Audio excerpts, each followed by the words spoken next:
Derive. एक third क्या था? User defined.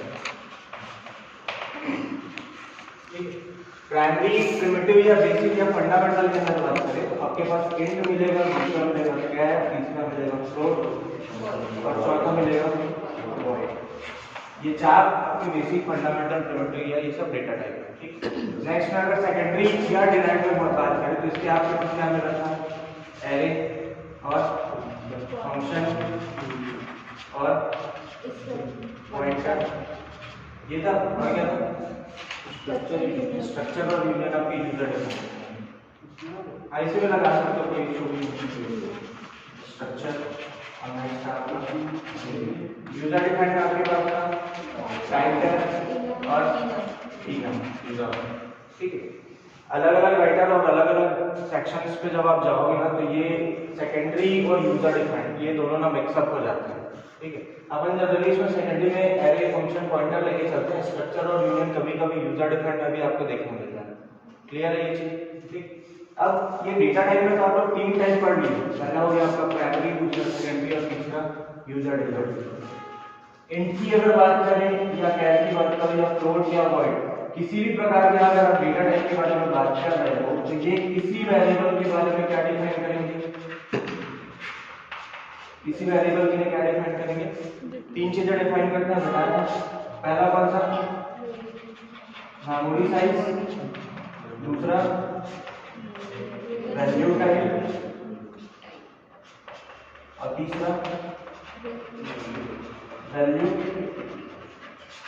रेंज। यही था। जब अगर किसी डेटा टाइप के साथ हम काम कर रहे हैं तो वो किसी वेरिएबल को बनाने के लिए यूज किया जाता है। और वेरिएबल के लिए क्या चीजों को डिफाइन करेगा? Memory size. कोई जो वेरिएबल किसी पर्टिकुलर डेटा टाइप से बन रहा है तो वो कंप्यूटर की मेमोरी में कितना साइज लेगा। दूसरा था वैल्यू टाइप, उस पर्टिकुलर मेमोरी की जगह पे कौन सा टाइप की वैल्यू स्टोर की जाएगी। और थर्ड क्या है आपका? वैल्यू रेंज, उसका वैल्यू कहां से कहां तक स्टोर हो जाएगा। अगर एग्जांपल में लें कि मैं इंट के नाम से ए नाम का वेरिएबल बना रहा हूं, ये मेरा क्या है? Data type. और ये क्या हो गया उसका? वेरिएबल। ठीक है, जब आप ये करते हो तो कंप्यूटर की मेमोरी में एक छोटा सा ब्लॉक बनता है, उसका नाम क्या रहता है? ए। इसका कोई मेमोरी एड्रेस ले लेते हैं, ये रैंडम असम्पशन लिया जा रहा है। ठीक, अब ये जो ब्लॉक बना है उसके लिए ये तीन चीजें अलग अलग डिफाइन होंगी। पहला मेमोरी साइज, तो इस ब्लॉक की मेमोरी साइज कितनी रहती है? 2 बाइट। क्लियर? दूसरा वैल्यू टाइप की अगर बात करें तो इस जगह पे केवल इंटीजर वैल्यू स्टोर होगी। इंटीजर मतलब बिना दशमलव वाली, आपका 0, 1, 2 अप टू इनफिनिटी। क्लियर? और लास्ट है वैल्यू रेंज, तो इसका वैल्यू रेंज क्या होता है? 3, 2, 7, 6, 8, ये जो रहेगा माइनस में, और ये कहां तक जाएगा? 3, 2, 7, 6, 7। क्लियर? मतलब इन दोनों के बीच की जितनी भी वैल्यूज है इस जगह पे आके स्टोर हो सकती है। तो इंटीजर ने ए के लिए इन तीनों चीज को डिफाइन किया। ये चीज मैं आपको यहाँ बताया था। डेटा टाइप किसी वेरिएबल के लिए मेमोरी साइज, वैल्यू टाइप और वैल्यू रेंज को डिफाइन करता है। ठीक है, आपके पास प्रिमिटिव, प्राइमरी, बेसिक में कौन कौन सा? इंट, कैर, फ्लोट और वॉइड। तो इंट के लिए आपका मेमोरी साइज कितना होता है? 2 बाइट। कैर का मेमोरी साइज 1 बाइट, फ्लोट का 4 बाइट। तीनों का वैल्यू रेंज और वैल्यू टाइप अलग अलग है। कैरेक्टर किसके साथ काम करेगा? सिंगल कैरेक्टर के साथ में आज की वैल्यू को भी स्टोर कर सकता है और आज की वैल्यू को भी प्रिंट कर सकता है। ठीक, फ्लोट किसके साथ काम करेगा? दशमलव वाली संख्याओं के साथ। अगर मैं बिना दशमलव की कोई वैल्यू दूंगा तो फ्लोट में मैं 12 को स्टोर करना चाहूँ तो क्या होगा? स्टोर होगा, हो जाएगा। लेकिन दशमलव के बाद में कितना जीरो लगाएगा? 6 जीरो लगाएगा। ठीक, वॉइड का मतलब क्या है? नल। कोई भी वैल्यू स्टोर करती है क्या? लेकिन वॉइड को कहाँ पे स्टोर करते हैं? तीन जगह पे बताया था। एक बनता है वॉइड के लिए पॉइंटर पे यूज होगा, जो आप लोग को बताया गया था। वॉइड पॉइंटर, दो टाइप के पॉइंटर है।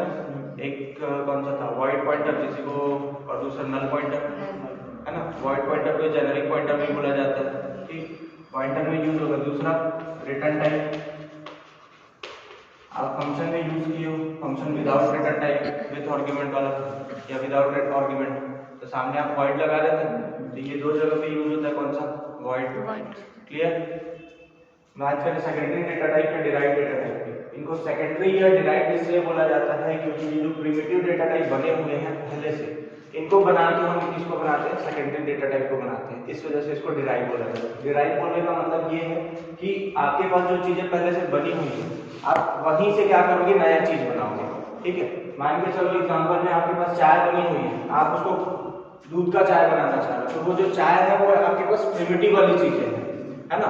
आपने उसमें दूध मिला दिया तो जो पहले से बनी हुई चीज थी उसको आप यूज कर रहे हो, तो वो क्या बनेगा, आपका डिराइव डेटा टाइप। क्लियर है इतना? ठीक। लास्ट में टाइप टाइप फॉर इनफ आपके यूजर डिफाइन करते हैं। यूजर डिफाइन क्या होता है, जो यूजर का ग्रुप बनाया जाता है वो क्या कहलाता है, यूजर डिफाइन डेटा टाइप। ठीक, तो ये एक रिवीजन था। क्लियर है ये सारी चीज? एरे आपको बता दिया गया है, collection of similar data type, है ना। एक जगह पर कंटिन्यूअसली मेमोरी, आपकी मेमोरी में, कंटिन्यूअस मेमोरी में वैल्यूज को स्टोर किया जाता है, तो वो क्या कहलाता है, एरे कहलाता है। ठीक, इसके क्या क्या टाइप पढ़े हो आप, एक 1D पढ़े हो, दूसरा क्या पढ़े हो, 2D पढ़े हो, तीसरा क्या पढ़े हो, मल्टी पढ़े हो। ठीक, नेक्स्ट है आपका फंक्शन। फंक्शन क्या होता है, कलेक्शन ऑफ स्टेटमेंट होता है जो किसी फंक्शन के कॉल होने पर एग्जीक्यूट किए जाते हैं और एक डिजायर्ड रिजल्ट को जनरेट करने के लिए अपना ऑपरेशन परफॉर्म करते हैं। फॉर एग्जांपल में आप देखो तो आपके पास वॉइड मेन टाइप फंक्शन है ना। जब मेन फंक्शन कॉल होता है तो उसमें क्या होता है, मेन फंक्शन कॉल होता है तो क्या होता है, उसके अंदर लिखी गई चीजें जिनको हम स्टेटमेंट बोलते हैं वो एग्जीक्यूट होते हैं ना। उसके अंदर क्या क्या लिखते हो आप, CLR, SCR, get ch, printf, scanf, ये सारी चीजें लिखते हो। ठीक, पॉइंटर क्या होता है, कल ही पढ़े हो, हाँ, वेरिएबल के मेमोरी एड्रेस को जो वेरिएबल होल्ड करता है वो क्या कहलाता है, आपका पॉइंटर कहलाता है। ठीक है, पॉइंटर का मेमोरी एड्रेस होल्ड करना रहेगा तो क्या यूज करोगे, डबल पॉइंटर या pointer to pointer. Double pointer का मेमोरी एड्रेस होल्ड करना रहेगा तो ट्रिपल पॉइंटर, तो वो क्या कहलाएगा, पॉइंटर टू पॉइंटर। ठीक, अब बात करते हैं आपके स्ट्रक्चर और यूनियन की। ये आपके सिलेबस के हिसाब से शायद 4th यूनिट है, स्ट्रक्चर और यूनियन। कहाँ रखे होगे फिलहाल स्ट्रक्चर और यूनियन को, कौन सी कैटेगरी में, सेकेंडरी में, डिराइव में। तो सेकेंडरी और डिराइव के लिए क्या बताया था डेफिनेशन, जो पहले से बना हुआ चीज है उसको लेके जब बनाएंगे तो वो क्या कहलाएगा, आपका सेकेंडरी या डिराइव कहलाएगा। तो सिंपल सा चीज ये है कि आपको सेकेंडरी और डिराइव को बनाने के लिए आपको प्रिमिटिव की जरूरत पड़ेगी, है ना। या सेकेंडरी और डिराइव को दूसरे भाषा में बोला जाए तो प्रिमिटिव डेटा टाइप की सहायता से जो नया डेटा टाइप बन रहा है वो क्या कहला रहा है, आपका सेकेंडरी या डिराइव डेटा टाइप कहला रहा है। फॉर एग्जांपल आप जो एरे पढ़े हो, एरे के बनाने के लिए कैसे बनाते हो, इंट यूज करते हो, यहाँ पे एरे का नाम देते हो, यहाँ पे साइज देते हो, यही होता है। ये आपका क्या बन रहा है, एरे बन रहा है, लेकिन ये क्या है, इंट आपका प्रिमिटिव या प्राइमरी डेटा टाइप है ना। तो आपने नया चीज बनाया किसको यूज करके, प्रिमिटिव को यूज करके, तो ये क्या बनेगा, आपका डिराइव बनेगा। ठीक, स्ट्रक्चर देखते हैं थोड़ा सा, इसमें से कुछ नोट करना है तो कर लो।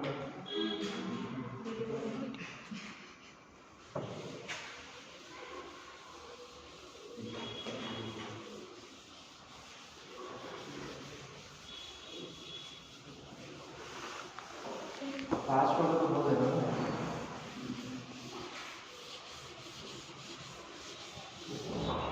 तो आप लोग जब वीडियो देखोगे ना तो फिर आपको वो करना पड़ जाएगा, उसको स्लो करके देखना पड़ जाएगा।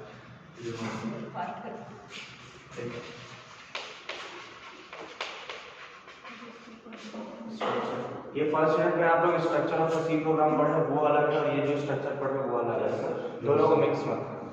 ठीक, थोड़ा सा डिफरेंस देखो। आप एक वेरिएबल बनाया ना वेरिएबल, और एक आप बनाया ना एरे, ठीक, और एक बनेगा आपका स्ट्रक्चर। ठीक है, वेरिएबल में कितनी वैल्यू स्टोर होती है, एक है। स्टोरिंग ऑफ वैल्यू कितनी होती है, वेरिएबल में कितनी वैल्यू स्टोर करते हैं, एक रहता है, तो सिंगल वैल्यू स्टोर होती है। एरे में कितनी वैल्यू स्टोर करते हैं, मल्टीपल वैल्यू स्टोर होती है, यही हुआ है ना। टाइप ऑफ वैल्यू की अगर बात करें, वेरिएबल कितने टाइप की वैल्यू को स्टोर कर सकता है, इंट का वेरिएबल है तो इंटीजर ही करेगा, कैर है तो सिंगल ही रहेगा, एरे में कैसा रहता कॉन्सेप्ट? उसमें टाइप कितना रहता है? एक ही टाइप रहता है। तो इसमें भी क्या रहेगा आपका टाइप? सिंगल। बात करें मेमोरी एलोकेशन की,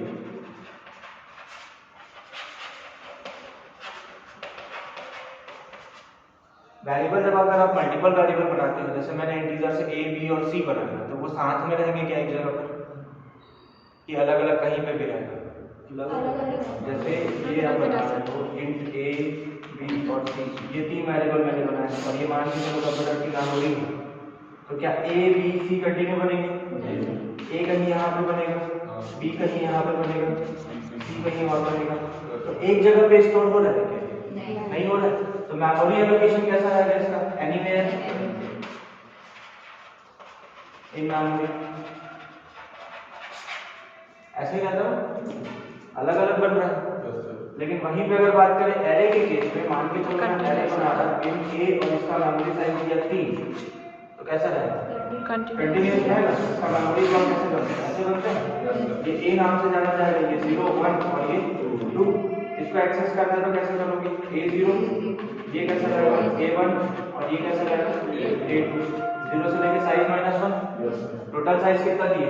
3, तो इसका कितना रहेगा? साइज -1 मतलब 0 से लेके 2 तक, तो ये कंटिन्यूअस रहेगा।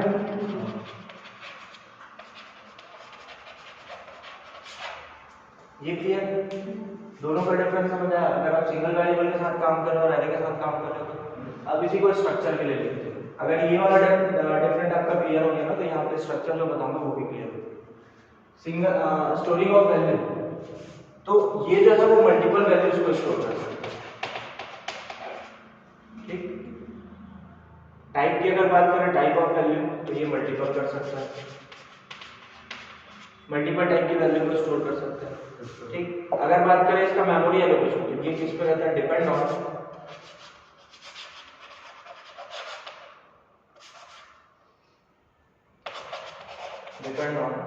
Structure variable.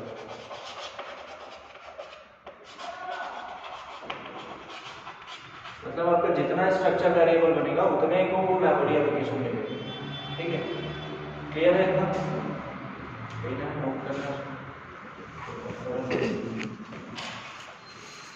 जब एग्जाम में आपको स्ट्रक्चर पूछा जाएगा तो ये डिफरेंस आप वहाँ पे लिख सकते हैं, वेरिएबल और एरे और आपका स्ट्रक्चर।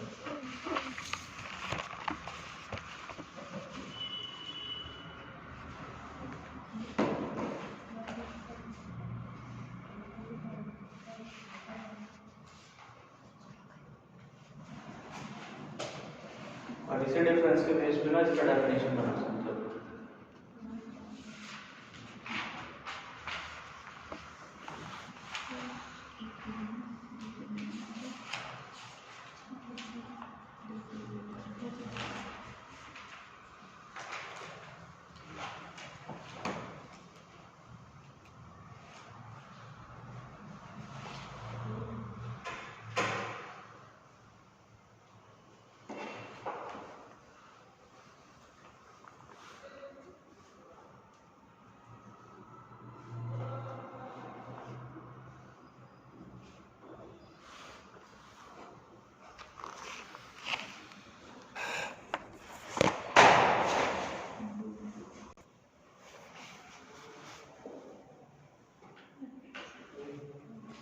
जो मेमोरी स्ट्रक्चर बनाना उसको एक को एरे के नीचे बनाओ और एक को वेरिएबल के नीचे।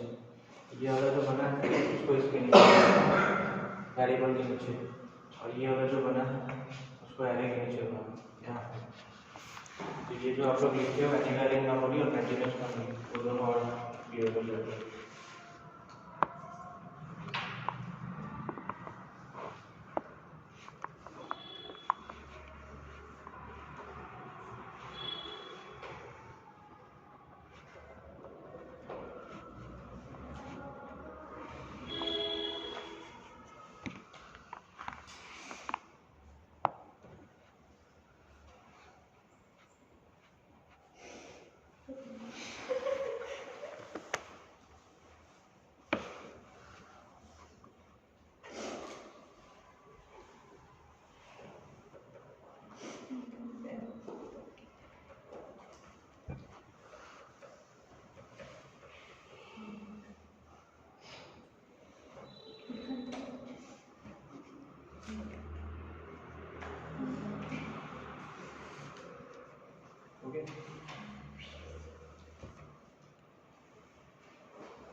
एरे का डेफिनेशन क्या है?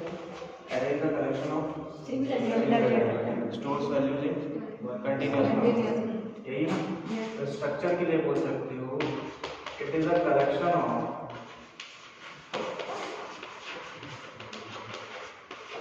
उसमें क्या था, सिमिलर डेटा टाइप ना, इसमें आएगा आपका multiple data type.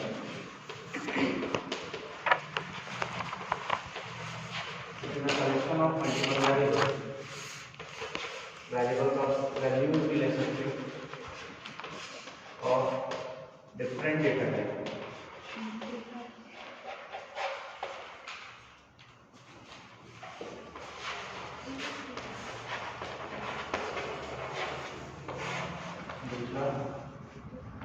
All of group है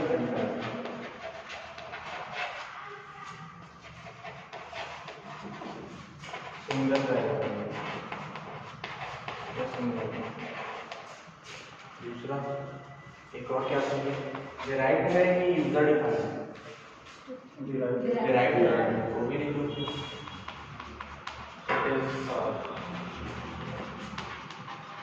डिराइव्ड डेटा टाइप। देखो it is a collection of multiple variables bracket में लिखा values of different data types. मतलब क्या है, कलेक्शन है किसका, बहुत सारे टाइप्स की वैल्यूज का कलेक्शन, ठीक है। और वो टाइप्स किस पे डिपेंड रहेगा, अलग अलग डेटा टाइप पर डिपेंड रहेगा, ठीक। अब वो जितने भी टाइप की वैल्यू हो और जितने भी टाइप के डेटा टाइप से वो डिपेंड करता हो, इसमें रहेगा वो ग्रुप अंडर सिंगल, एक नाम से जाना जाता है। जैसे एरे था ना, एरे में क्या होता था आपका, सिंगल वेरिएबल नेम के अंदर आप एक ही टाइप की मल्टीपल वैल्यूज को रखते थे। इसमें भी सिंगल वेरिएबल नेम है, इसमें भी मल्टीपल वैल्यूज है, लेकिन वो टाइप क्या हो सकता है, मल्टीपल हो सकता है, ठीक। इसका एक और डेफिनेशन आपका, it is a derived data type. किस टाइप का डेटा टाइप है, डिराइव्ड डेटा टाइप। एक और बना सकते हो, structure is a collection of data members.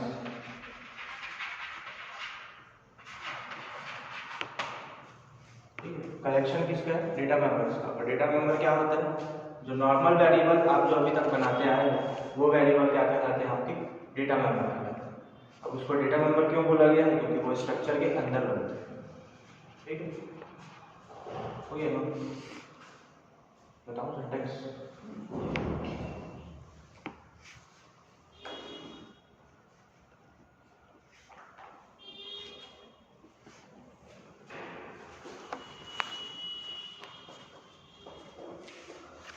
Clear है ये चारों नहीं? पहला क्या था, मल्टीपल वेरिएबल स्टोर होंगे, है ना, टाइप क्या रहेगा उनका, मल्टीपल रहेगा। दूसरा क्या है, सभी जितने भी टाइप की वैल्यूज है वेरिएबल आप स्टोर करोगे स्ट्रक्चर के अंदर, वो सभी किस नाम से जाने जाएंगे, एक नाम से जाने जाएंगे, डिराइव्ड डेटा टाइप है। तीसरा कलेक्शन ऑफ डेटा मेंबर्स। और डेटा मेंबर क्या होता है, जो भी वेरिएबल स्ट्रक्चर के अंदर बने वो क्या कहलाएगा, आपका डेटा मेंबर कहलाएगा, ठीक है। जैसे आप नॉर्मल वेरिएबल अभी तक बनाते आए हो, जो किसके अंदर बनते थे, मेन फंक्शन के अंदर बनाया ना, वॉइड मेन के अंदर आप क्या बनाते थे, इंट बनाया, वो कैर बनाया, फ्लोट बनाया, इन तीनों का आप क्या बनाया, वेरिएबल बनाया। तो वैसे ही वेरिएबल जब आप स्ट्रक्चर के अंदर बनाने लग जाओगे तो वो डेटा मेंबर कहलाएगा, ठीक। एक और चीज, स्ट्रक्चर को बनाने के लिए कीवर्ड यूज होता है, स्ट्रक्ट, ठीक है। उस कीवर्ड की सहायता से आपका स्ट्रक्चर बनाया।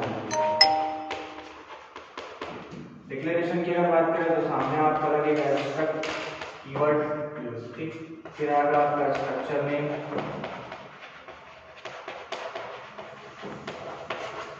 फिर आपका कर्ली ब्रैकेट्स का ब्लॉक ओपन होगा, इसमें आपके डेटा नंबर,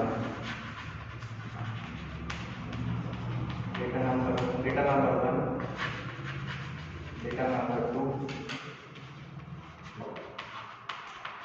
और ये सो लास्ट में कर्ली ब्रैकेट्स क्लोज हो गया। इसका ध्यान रखेंगे, यहाँ पे एक समय कम लगता है, ठीक है।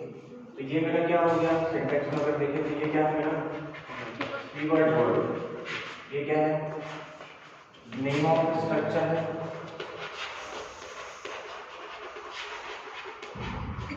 ये क्या है वेरिएबल्स इनसाइड स्ट्रक्चर, ठीक। जो आपके क्या कहला रहे हैं डेटा मेंबर कहला रहा है। ये क्या बताएंगे आपके ओपनिंग एंड क्लोजिंग, ठीक है, opening and closing of structure, या इसको अपन क्या बोल सकते हैं ब्लॉक, ब्लॉक ऑफ स्ट्रक्चर, ठीक। ये ओपनिंग और क्लोजिंग ब्रेसेस भी बताते हैं ना किसी का भी ब्लॉक, जैसे एडमिन के अंदर आप लिखते हो ओपनिंग और क्लोजिंग ब्रेसेस, वो भी तो उसका ब्लॉक बताता है, ठीक। इसको नोट करो, फिर इसका एग्जांपल बता रहा हूं।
ज़्यादा हो जाएगा तो बताओ।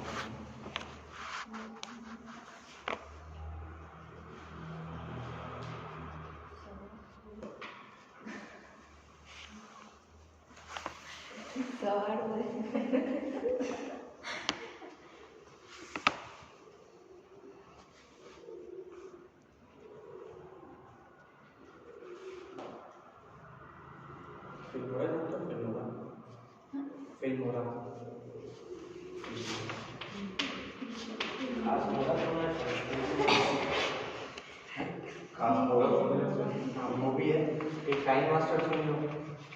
हाँ, ये क्या करता है टाइम मास्टर? एडिट करते हैं। हाँ, किस पे?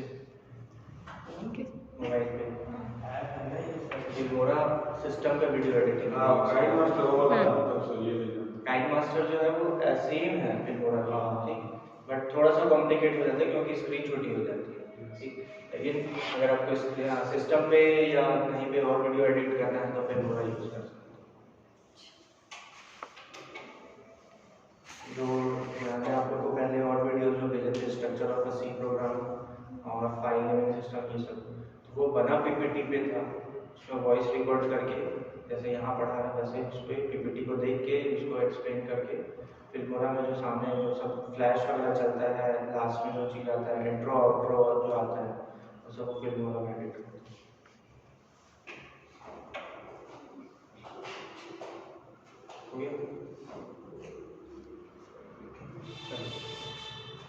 इसका एग्जाम्पल मान लो, चलो आप एक चीज़ और, वेरिएबल जो आप बना रहे थे किसी भी डेटा टाइप का जब आप वेरिएबल बना रहे थे तो उसमें कोई भी एक सिंगल वैल्यू स्टोर कर रहे थे, है ना। तो सिंगल वैल्यू में क्या हो सकता है, अगर एग्जांपल में ले तो मार्क्स हो सकते हैं, है ना, किसी का रोल नंबर हो सकता है, ठीक, ये हो गया।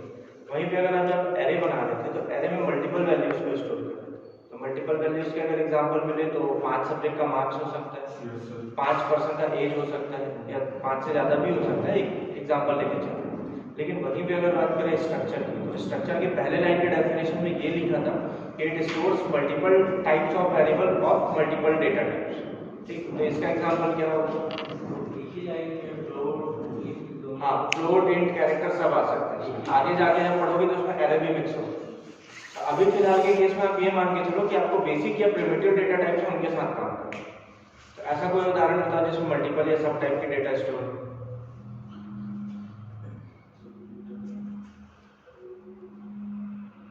जैसे किसी स्टूडेंट का रिकॉर्ड स्टोर करना है तो उसका क्या मतलब है, नाम हो सकता है, किस टाइप का होगा, character type. Roll number store करोगे किस टाइप में होगा, नंबर टाइप में। उसका परसेंटेज स्टोर करना है किस टाइप में होगा, फ्लोट टाइप में। तीनों आ गए। तो जब आपको मल्टीपल टाइप्स की मल्टीपल वैल्यूज को स्टोर करना होता है तब आप क्या यूज कर सकते हो, स्ट्रक्चर यूज कर सकते हो। एग्जांपल है, मैं एक स्ट्रक्चर बना रहा, स्ट्रक्चर बनाने के लिए कौन सा कीवर्ड यूज होगा, स्ट्रक्चर। स्टूडेंट का नाम, सॉरी स्ट्रक्चर का जो नाम है उसको मान के चलो मैं स्टूडेंट रख देता हूँ, ठीक।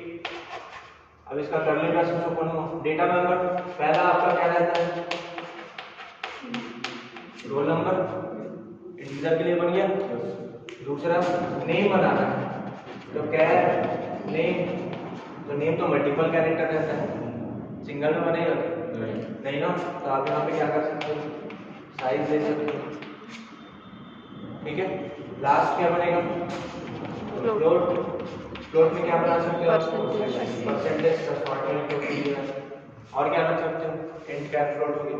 जरूरी नहीं है कि इंट कैर फ्लोट सबको ही रखना है, आप इंट और कैर के साथ भी काम कर सकते हो, जो आपको मर्जी है, मल्टीपल होना चाहिए, ठीक। अब ये इतना बन गया, तो लास्ट में आप करली ब्रैकेट्स क्लोज करके सेमीकोलन लगा सकते हो। मैंने लास्ट वाला एक डेफिनेशन लिखा था, स्ट्रक्चर क्या है आपका डेटा टाइप। किस टाइप का डेटा टाइप, किस टाइप में रखे थे स्ट्रक्चर को, प्राइमरी में कि डिराइव में रखा था, है क्या चीज डिराइव के अंदर वो किस में आता है, डेटा टाइप में।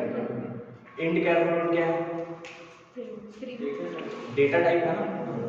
अगर मैं सिंपल सा इंट लिख दूं तो ये डेटा टाइप है, लेकिन जब इंट लिख रहे हो तो इसको मेमोरी मिल रही है क्या, मिल रहा है क्या मेमोरी, नहीं मिल रहा। इस इंट के साथ में आप a नाम का वेरिएबल बना रहे हो, मतलब ये a नाम का वेरिएबल यहाँ पे बन रहा है और इसको मेमोरी मिल रही है। सिर्फ इंट को मिल रहा है क्या, नहीं ना, क्यों, क्योंकि वो डेटा टाइप है। उसकी फंक्शनैलिटी क्या क्या है आपके पास, मेमोरी साइज है ना, वैल्यू रेंज और वैल्यू टाइप था, यही सब था, 3 प्रॉपर्टी। इन 3 प्रॉपर्टी को एक्सेस करने के लिए मुझे क्या चाहिए था, यहाँ पे वेरिएबल चाहिए था ना। इंट जो है वो खुद अकेले यूज कर ले रहा है, नहीं ना, उसको यूज करने के लिए क्या चाहिए, ये चाहिए, वेरिएबल चाहिए। लेकिन है वो किसके पास, इंट के पास। और इंट क्या है, डेटा टाइप। और इस इंट को बस मैं सिर्फ बिना a के या बिना b के या बिना किसी वेरिएबल नेम के बना रहा था, तो ये ब्लॉक बन रहा था क्या, नहीं बन रहा था। तो जब तक ये ब्लॉक नहीं बनेगा तो इंट की प्रॉपर्टी एक्सेस हो पाएगी क्या, नहीं बनेगी। अभी भी आप स्ट्रक्चर को कहां पे रखते हो, कौन सी कैटेगरी में लेके रखते हैं, डेटा टाइप की कैटेगरी में रखते हैं। तो डेटा टाइप अकेले उसका काम कर लेगा क्या, नहीं। उस डेटा टाइप से क्या बनेगा, यहाँ इस डेटा टाइप से क्या बनेगा, वेरिएबल। तो यहाँ इस डेटा टाइप से क्या बनेगा, वेरिएबल बनेगा।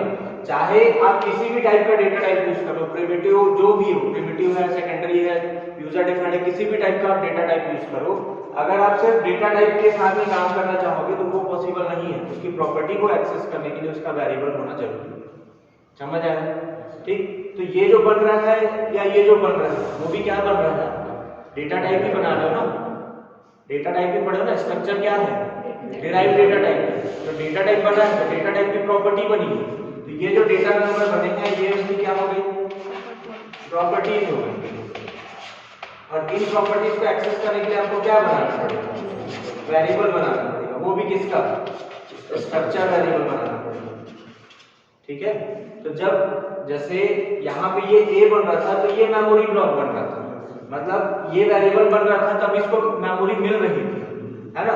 अगर मैं सिर्फ इंट लिखूंगा तो मेमोरी मिलेगी क्या, नहीं मिलेगी। तो जब आप इतना बस करोगे ना कंप्यूटर की मेमोरी में तो इसको भी मेमोरी नहीं मिलेगी, समझ आया। इसको मेमोरी देने के लिए या इसको एक्सेस करने के लिए आपको क्या बनाना पड़ेगा, स्ट्रक्चर का वेरिएबल बनाना पड़ेगा। क्लियर है, समझ आया कॉन्सेप्ट।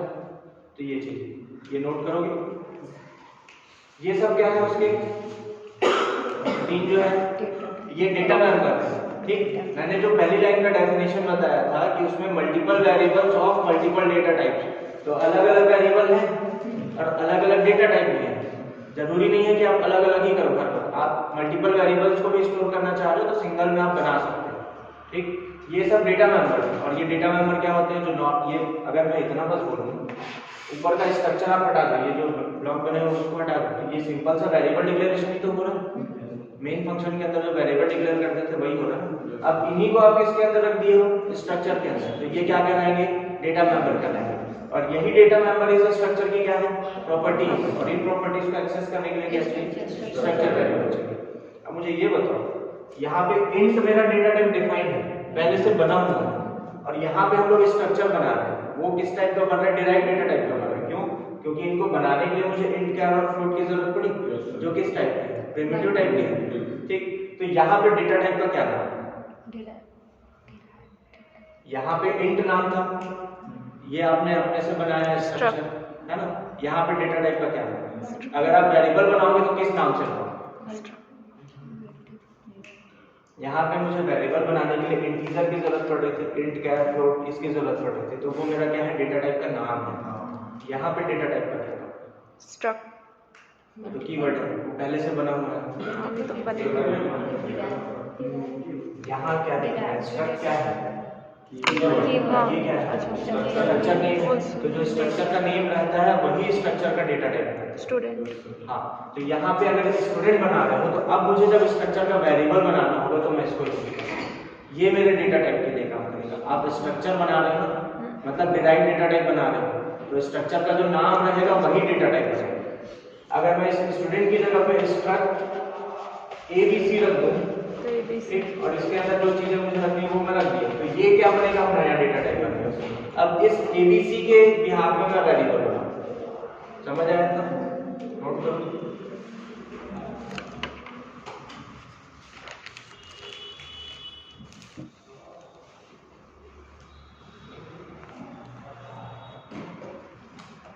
समझ आया तो समझा, इंट और यूज से सिंपल सा फंडा है। स्ट्रक्चर को मेमोरी देने के लिए आपका डिक्लेरेशन ही काफी नहीं है, उसको मेमोरी तभी मिलेगी जब उसका वेरिएबल बनाया जाए।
हो गया ना,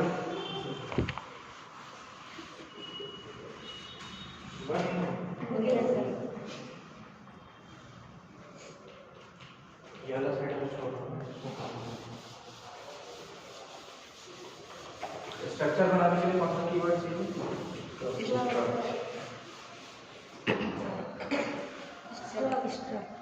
क्या स्ट्रक्चर चाहिए, ओनली जब मेडिकल।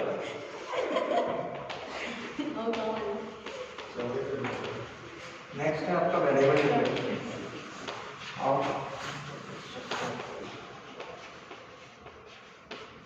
बेस ऑफ वेरिएबल, अलग अलग तरीके हैं ना जिससे आप स्ट्रक्चर वेरिएबल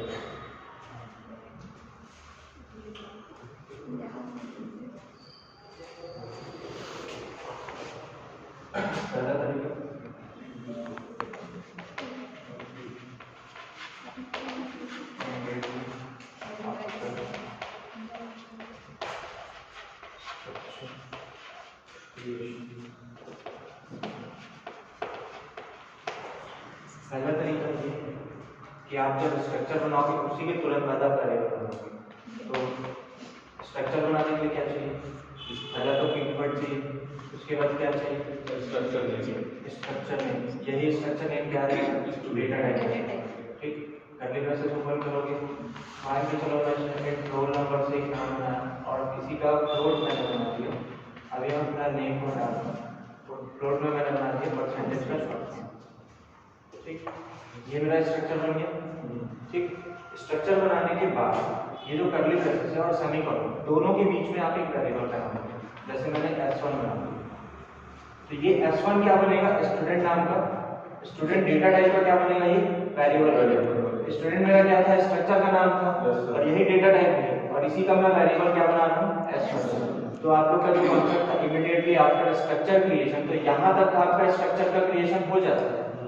इतने में आप स्ट्रक्चर बना लियो ना, तो उसके तुरंत बाद मैं क्या बना रहा हूँ? वेरिएबल बना रहा हूँ। तो s1 नाम से क्या बनेगा? इसका वेरिएबल बनेगा। इसका मेमोरी रिप्रेजेंटेशन कैसा होगा? मान लो ये आपका कंप्यूटर का मेमोरी है।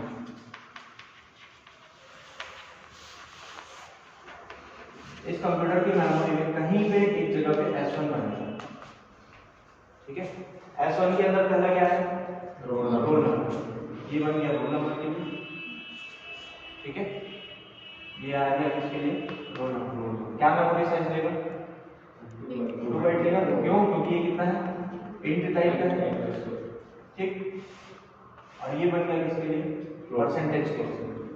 ये बना PER, कितना साइज लेगा? 4 बाइट। ठीक है, क्लियर? अब ये S1 का टोटल साइज कितना हो जाएगा? 6 बाइट। इसके पास कितना है? S1 के पास रोल भी है और परसेंटेज भी है, 2 और 4 कितना बाइट हो जाएगा? 6 बाइट ये कंप्यूटर की मेमोरी में एलोकेट करके रखें। समझ आया? नोट करो इसको।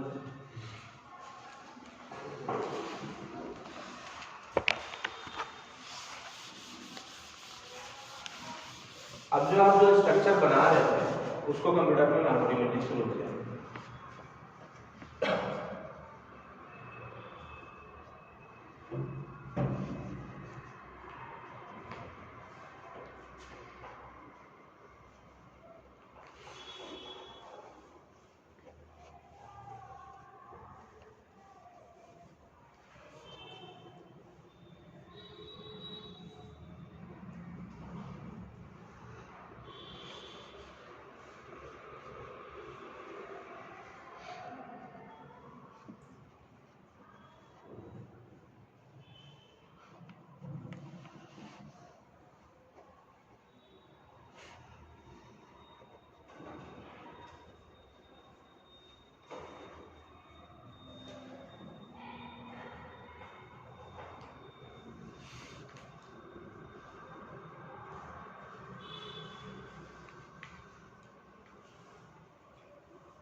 नेक्स्ट बताओ,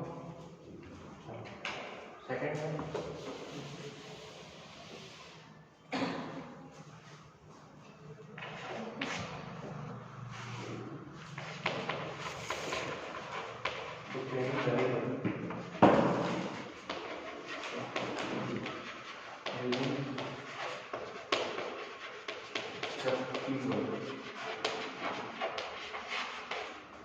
अब जो आप वेरिएबल बना रहे थे वो यहीं पे बना रहे थे,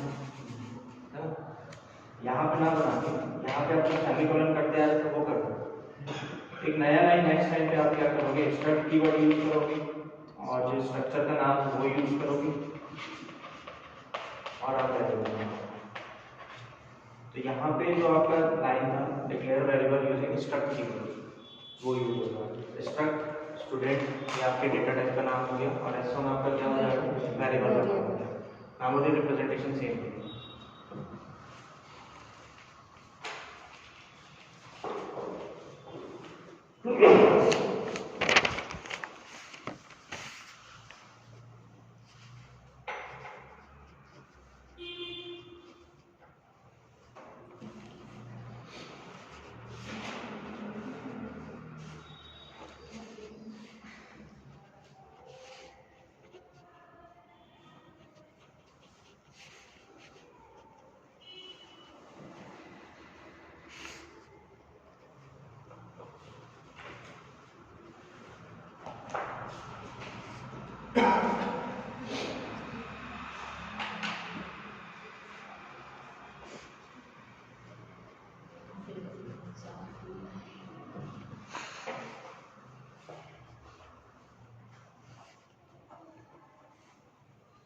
मेमोरी रिप्रेजेंटेशन वापस में बनाना क्योंकि पहले और दूसरे के लिए सेम बनेगा। चेंज होगा थर्ड से और फोर्थ से।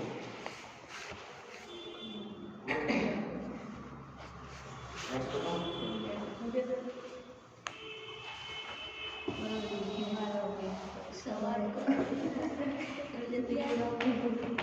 थर्ड है डिक्लेयरिंग मल्टीपल। आप लोग किसी डेटा टाइप से सिंगल वेरिएबल मत बना सकते कि मल्टीपल बन जाता है। बताओ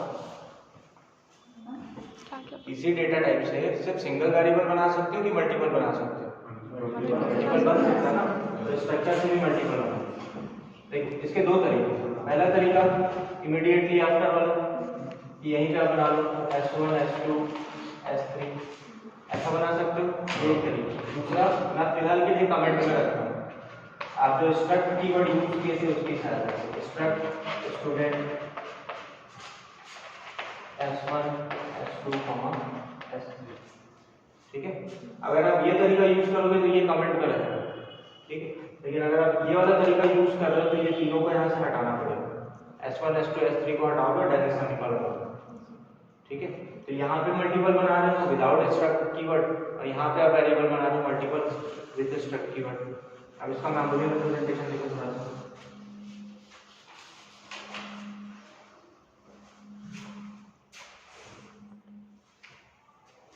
S1 के लिए बना था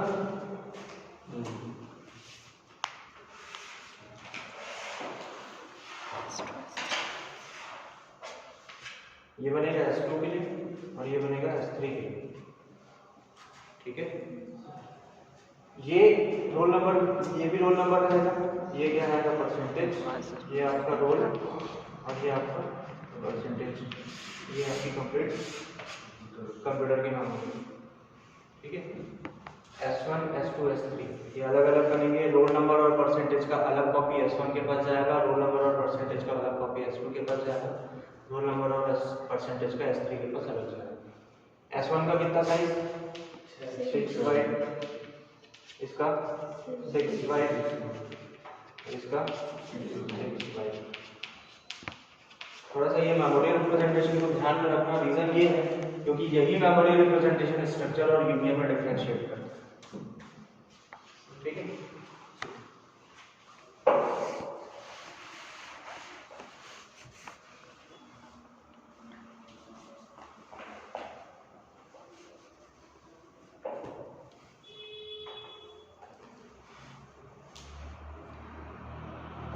क्लास बता इसी में तो मैं उसको करूँगा।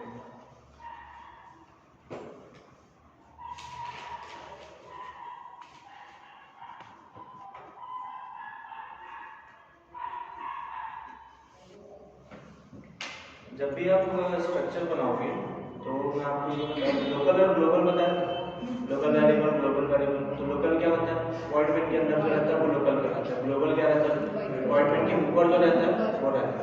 तो स्ट्रक्चर ये अभी तक जो आप करते आए हैं ना, एक इसको प्रोग्राम में और बताऊंगा, अभी तक ये जो स्ट्रक्चर का बनाना, स्ट्रक्चर का वेरिएबल बनाना, स्ट्रक्चर डिक्लेरेशन, ये सब जो चल रहा था वो वॉइड मेन के ऊपर चल रहा था, मतलब ग्लोबल सेक्शन पे चल रहा था, ठीक है।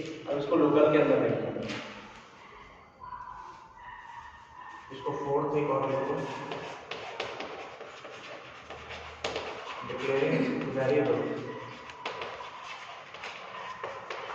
Inside main.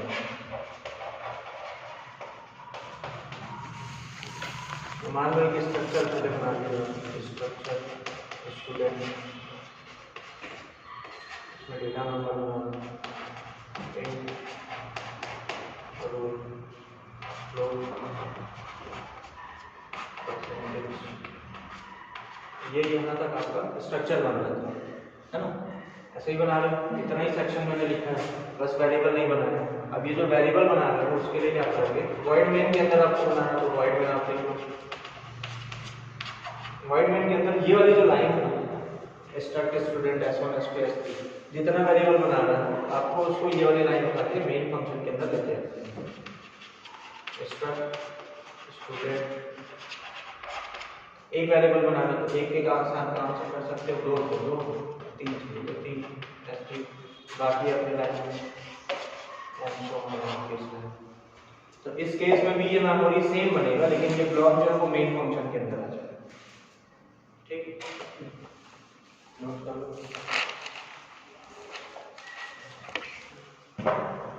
आज के लिए फिलहाल इतना, बाकी इसका इनिशियलाइजेशन वगैरह या उसके बाद काम कैसे करना वो कर देगा। ठीक है,